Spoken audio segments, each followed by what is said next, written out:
something called the law of diffusion of innovation. And if you don't know the law, you definitely know the terminology. The first 2.5% of our population are our innovators.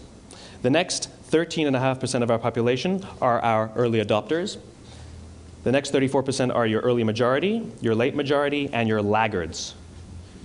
The only reason these people buy touch-tone phones is because you can't buy rotary phones anymore.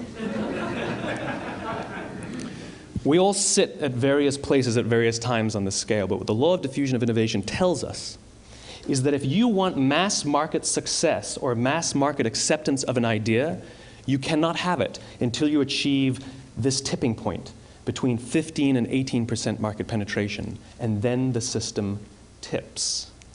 And I love asking businesses, what's your conversion on new business? And they love to tell you, oh, it's about 10%, proudly. Well, you can trip over 10% of the customers. We all have about 10% who just get it. That's how we describe them, right? That's like that gut feeling, oh, they just get it. The problem is, how do you find the ones that just get it before you're doing business with them versus the ones who don't get it? So it's this here, this little gap, that you have to close, as Geoffrey Moore calls it, crossing the chasm. Because you see, the early majority will not try something until someone else has tried it first.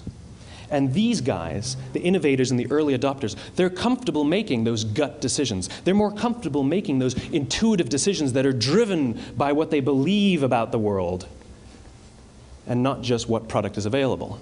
These are the people who stood online for 6 hours to buy an iPhone when they first came out, when you could have just walked into the store the next week and bought one off the shelf. These are the people who spent $40,000 on flat-screen TVs when they first came out, even though the technology was substandard.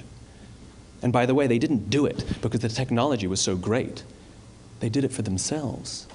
It's because they wanted to be first. People don't buy what you do, they buy why you do it. And what you do simply proves what you believe. In fact, people will do the things that prove what they believe. The reason that person bought the iPhone in the first 6 hours, or stood in line for 6 hours, was because of what they believed about the world and how they wanted everybody to see them. They were first.